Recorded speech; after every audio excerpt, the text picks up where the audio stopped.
សួស្តីអ្នកនរគ្នាស្វាគមន៍មកកាន់វីដេអូថ្មីមួយទៀតហើយចឹងវីដេអូមុនយើងបានធ្វើការ install web server ដែលផលផ្សេងគ្នាលើ IP តែមួយហើយ IP ផ្សេងគ្នាក៏ដូចជា domain name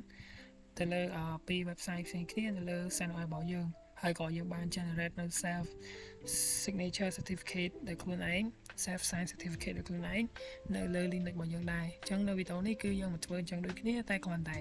យើងធ្វើទៅលើ Windows Server ម្ដងចឹងព្រោះ Windows Server គឺវាមានភាពងាយស្រួលជាងដោយសារជាវា GUI base អញ្ចឹងអីគ្រប់យ៉ាងគ្រាន់តែ next ហើយអញ្ចឹងដើម្បីអាចនេះបានគឺខ្ញុំប្រើប្រាស់នៅ adapter visual adapter បន្ថែមមួយទៀតហើយ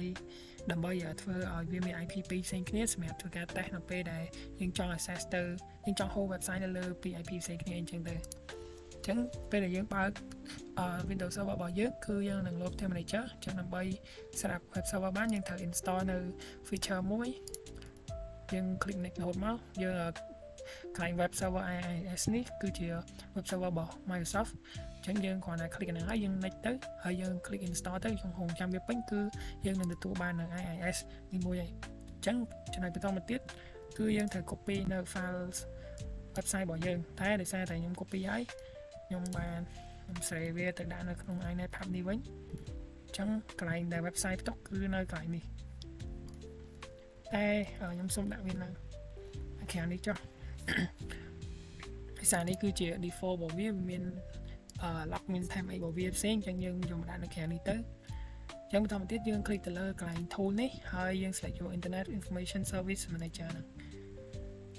អញ្ចឹងពេលយើងបើកមកវានឹងមានផ្ទាំងបែបនេះអញ្ចឹងនេះគឺជា server របស់យើង expand មកអញ្ចឹងកន្លែងនេះមាន application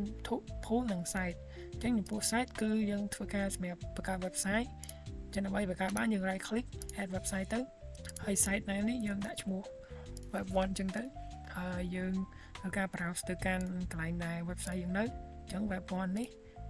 ហើយកន្លែងនេះយក HTTP អាសាយនេះគឺយើងអាសាយទៅលើ port IP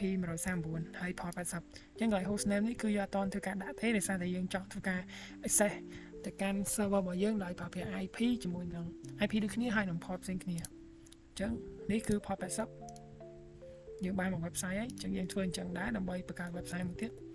យើងដាក់ web 2ទៅហើយយើង select យក folder web 2អញ្ចឹង IP គឺយើង select យកដូចគ្នាតែ port យើងដូរទៅដាក់81អញ្ចឹងយើងទទួលបានពី website ហើយចឹងឥឡូវយើងសាកមកធ្វើការ access ពី client របស់យើងចឹងឃើញថា port 80 default គឺយើង access ចូលហើយនេះគឺជា website ឥឡូវយើងសាកដាក់ port 81ម្ដង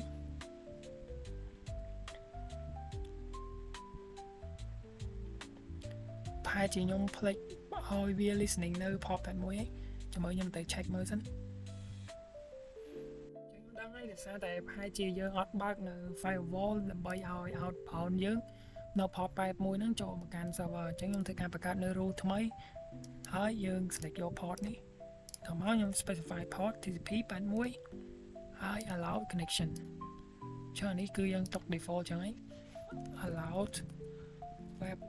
access port 81អញ្ចឹងនេះគឺជាឈ្មោះ rule របស់យើងអញ្ចឹងយើងអាចធ្វើការបង្កើត rule បានហើយឥឡូវខ្ញុំសាក access ពី client សារថ្មី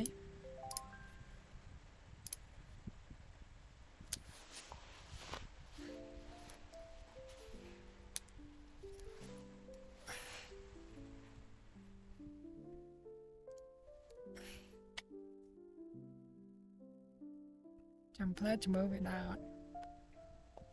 នៅអត់ទាន់ដើរដែរខ្ញុំសុំ check មើលតិចទៀតសិនចឹងមិញខ្ញុំធ្វើការបង្កើត rule ច្រឡំគឺយើងបង្កើត rule inbound វិញអញ្ចឹងមកបង្កើត rule inbound ដើម្បីនេះ allow ពី port នេះ8081ចឹងដាក់443ហើយមួយទៀតទៅ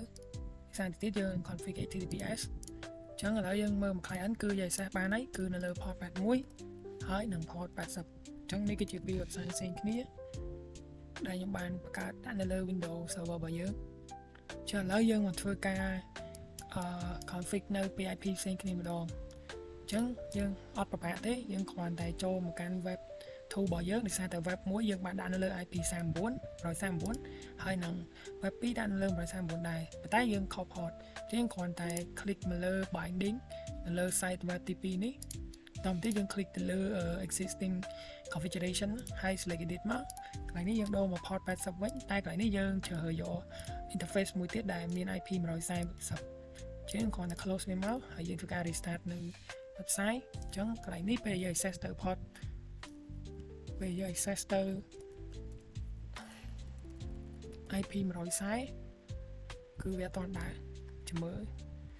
ធ្វើការ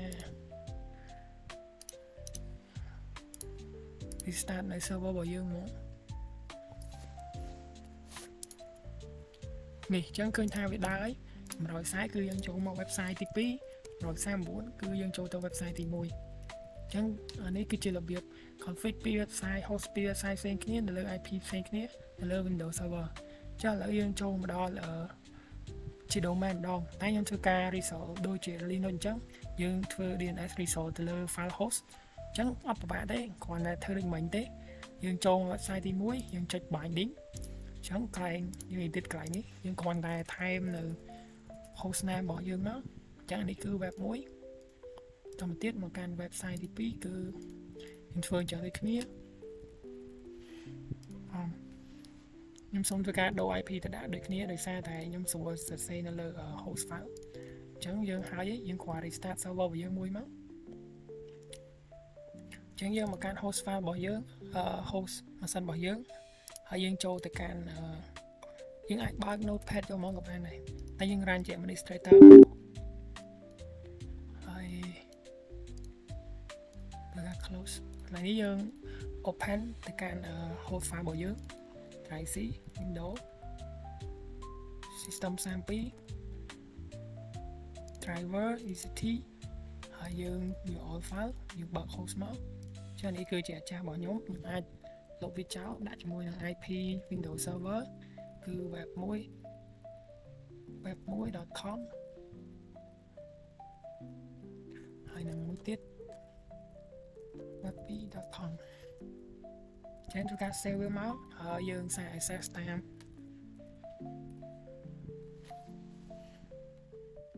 ផាជាខ្ញុំត្រូវបញ្ជាក់ www ទៀត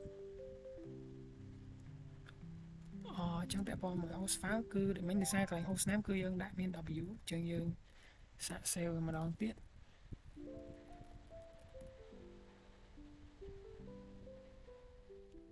នេះចឹងយើងចូលមកកាន់ website របស់យើងបានហើយដោយសារនៅក្នុង host name របស់យើងមិញគឺយើងបានដាក់នៅ www ពីមុខចឹងយើងត្រូវតែបញ្ជាក់នៅកន្លែង DNS របស់យើងដូចគ្នា local result ដូចគ្នាចឹងយើងសាកទៅ web 2មួយទៀត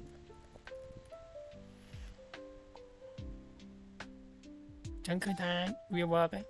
យើងអាចធ្វើ DNS result locally ដើម្បី access តាម host name ឬក៏ domain name បានហើយ